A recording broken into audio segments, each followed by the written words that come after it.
Merci. Apôtre Jacob Fwani, asante kuna bino ya RDC. Zampesa ba message ya comme c'est le peuple ya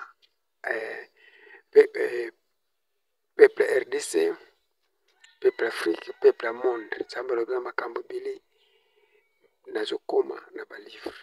Zampesa prophétie bele. Mon frère, sœur et frère. Nzamba linga RDC depuis kala. Nzamba zulinga bo comprendre nzamba lingi nini, nzamba boy nini. Israël ba comprendre ki. Nzambe ndena usala katra bango. Alors, quand Nzambe ils ont manifesté pour être RDC, nous ont combattu volonté Nzambe. Nous ont combattu Nzamba lingi nini, Nzamba boy nini. Mais nous ont tourné des causes auto côté na ba problème oyo. Pays so bo moni pays. Ba tranche ba ko dominer bino. Moi petit pays mukezo tungisa bino bozo ko ngote. Incompréhension côté cadre ba conseil simbate. Il faut que les choses qui ne vont pas. Problème ezali. Ba koko na biso bazali ko tuna Nzambe. 2 Samuel 21, au verset 1, verset la surmona makambo ezawana. Toujours tozana ba problème. Tout le monde tolo ba Nzamba ko sala. Non. Ba piniso na Nzamba pesi biso Nzamba ko sala soko to comprendre. Nzamba linga to comprendre problème to sala potango ko yebisa biso.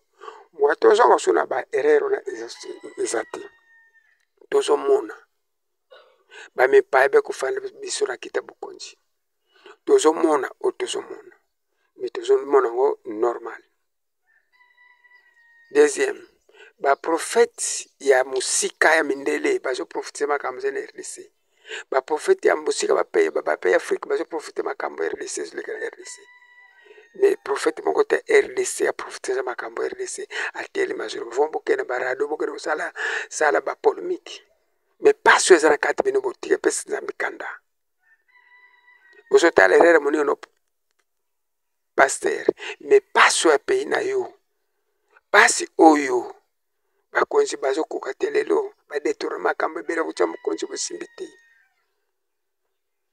Bozo tunate. Bozo mano normal.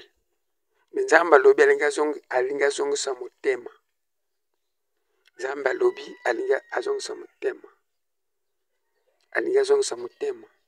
Mais bosenga parti à mois d'octobre.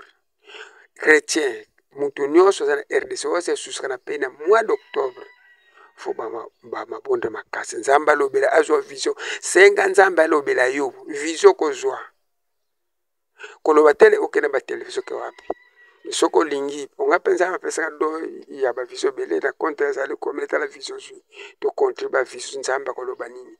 Nzamba lobi tenga na sambe la pays mais to sambe la pays. To senge la pays. To senge la pays moi petit Rwanda. Bato pam bako sanga na penetere mete ozana promina to tuna Nzambe nini to sala to longola makanisa ba ya ba polémique mais to tuna na Nzambe RDC nini to sala na 4 RDC to sala ba passer bele ba Nzamba asuni ba prophète pe e bele asuni mais ba prophète ba bazana monde de distraction. David a comprendre qui yango tuna ki ba prophète va se comprendre ba tuna nini na Nzamba prophétie c'est normal prophétie c'est bien mais ça ba prophète Nzamba lobela ba vision ça ba prophète Nzambe a lobela na ba période mais ça ba prophète Nzamba lobela ka direct. Est-ce que la RDC tout ça na prophète Nzamba lobela ka direct. Après que chaque vision qui est na capitale kaka zali batu bakoloba capitale kama ça erreur grave.